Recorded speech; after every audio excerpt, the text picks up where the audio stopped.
Back in the safety of Tunnel Square, the Beatles Bucky, Dot, Rusty, Zippy, Patch, Tinker and Glow sat huddled under their favorite wooden bench, catching their breath after their eerie adventure to Nowhere Station.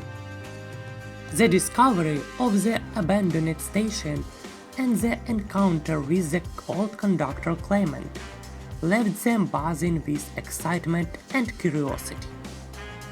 Bucky held the gold tram token Clement had given them, turning it over in his tiny legs.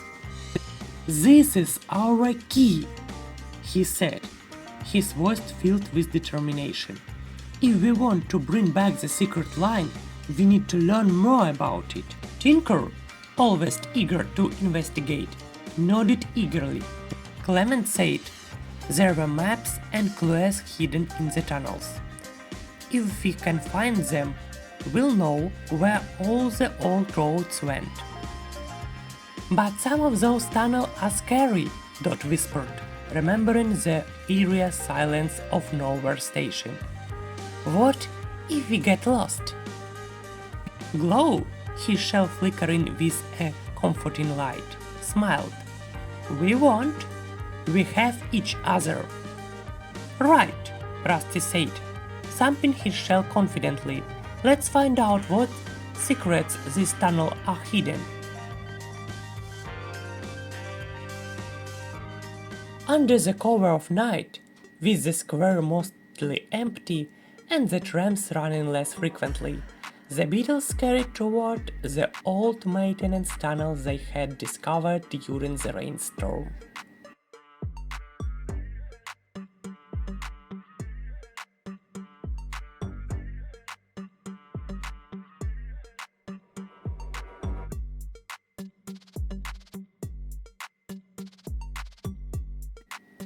The rusty door, partially hidden behind an advertising banner, grew on it as they squeezed through the crack.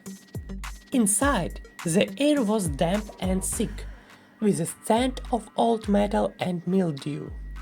Glow's light illuminated the narrow path ahead, revealing faded markings on the tunnel walls. Symbols that seemed older than the square itself. "Look at this!"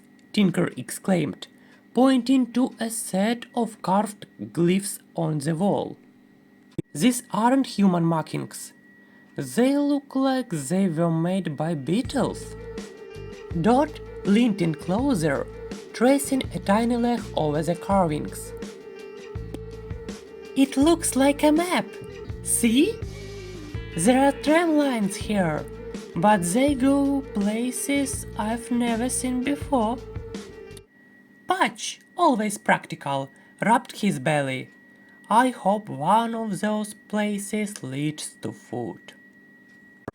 As they ventured deeper, they found an old wooden drawer hidden behind a pile of rusted tools and dusty timetables.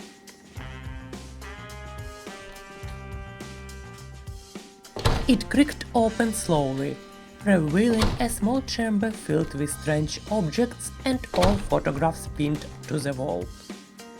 Rusty picked up an old photo, dusting it off.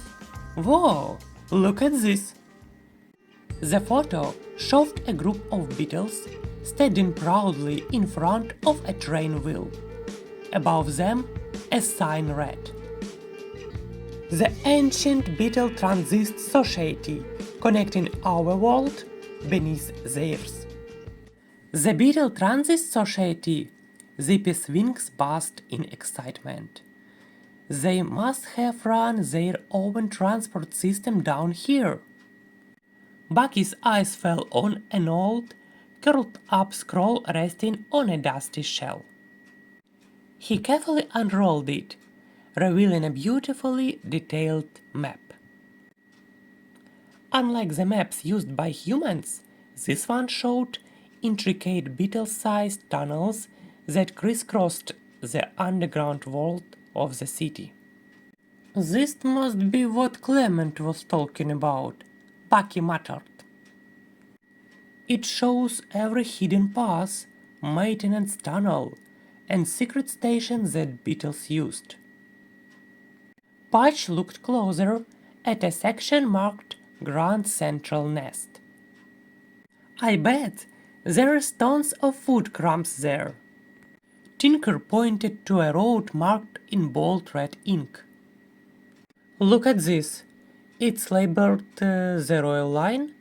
That must have been the most important road. Zippy's eyes sparkled. We have to check it out. Bucky nodded.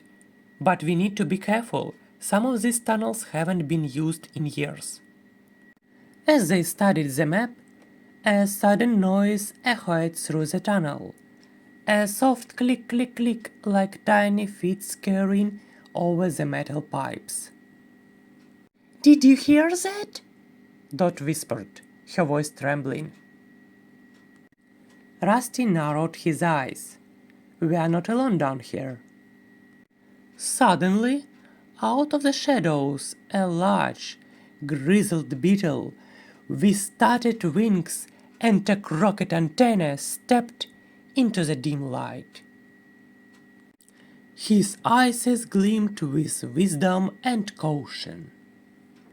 "So," the old beetle rasped, his voice echoing in the chamber, "you found the old society's secrets, haven't you?"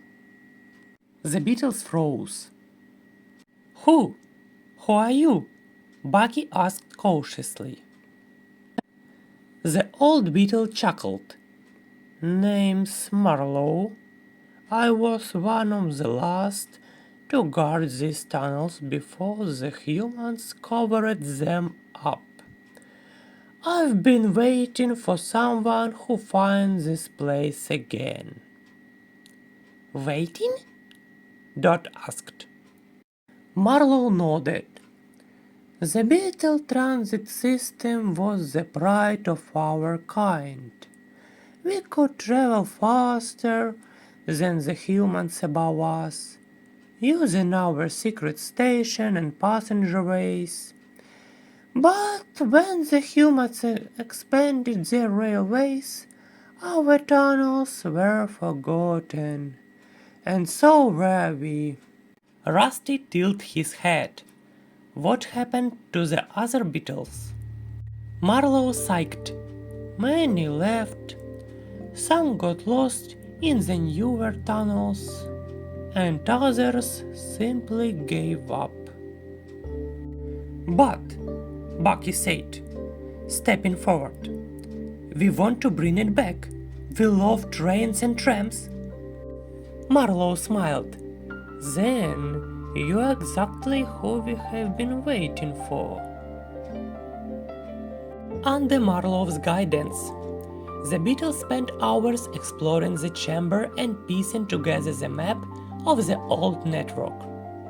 Marlowe showed them where the secret station had once been bustling with activity, how the old beetle conductors worked in harmony with the human trams, and how they could use tiny signals to communicate across the tunnels.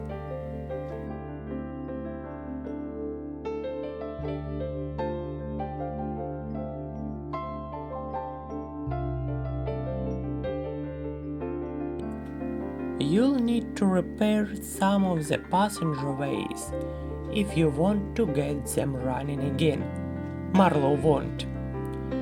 "It's going to take patience and teamwork." Bucky stood tall. "We are ready." The beetles rolled up the map carefully and prepared to head back to Tunnel Square with a new purpose: to bring the forgotten beetle transit system back to life. As they scurried through the tunnels back to their bench, they all felt something they hadn't before: a sense of belonging, of being part of something greater than themselves. "We have a lot of work to do," Tinker said excitedly. "And a whole city to explore," Glow added, his shell glowing brighter than ever. Bucky smiled, gripping the map tightly.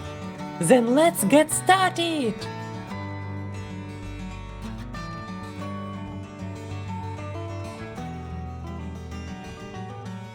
To be continued.